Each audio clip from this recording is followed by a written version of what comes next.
She had called the police asking for someone to save her husband's life, and they ended up taking her husband's life.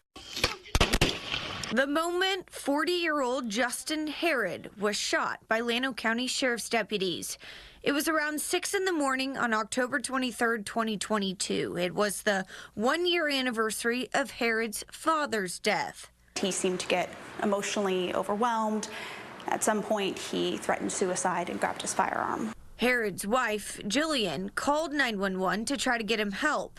When law enforcement arrived, Herod is seen laying outside on his stomach with a gun. He was asleep and then woken up by this kind of traumatic situation. Herod's wife was down the street. The children were inside the home. Bud, please don't make us do this. Do what? Please. Let me shoot you. How would you shoot me? You've got a firearm in your hand. Get rid of it. Why would you shoot me? Law enforcement plead with Herod. 2022 has been the worst I've ever had in law enforcement, and I can't do this with you this morning. After several minutes of back and forth, Llano County deputies come up with a plan. Ronnie. Yeah? Okay, so I'm thinking... Hey, just take it off.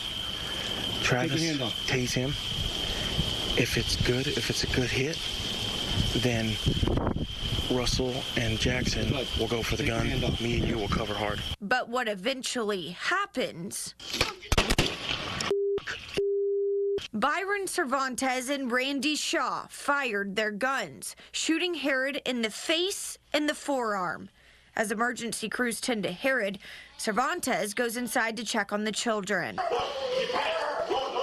So it seems like maybe there was some sort of trigger happiness or aggression going on. When Herod's wife arrived... Can I see him? No, not right now. Not right now. Go get the kids.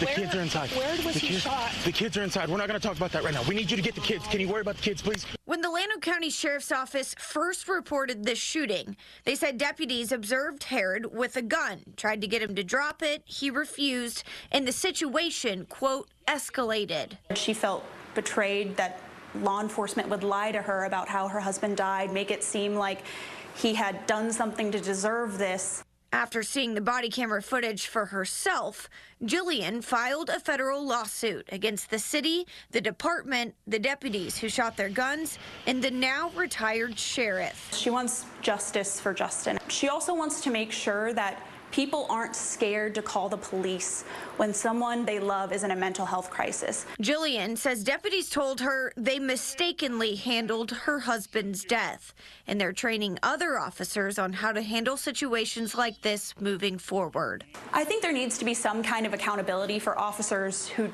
do things like this. The lawsuit charges the sheriff's office with excessive use of force and claims it's liable for failing to train its deputies. You can't just get away with taking a man's life while he's laying prone on the ground. The district attorney's office investigated back in 2022 and decided not to indict the deputies. We reached out to the sheriff's office about the employment status of the deputies and if any policy changes have been made. The chief says he cannot comment. Meredith Aldis, Fox 7 Austin Crime Watch.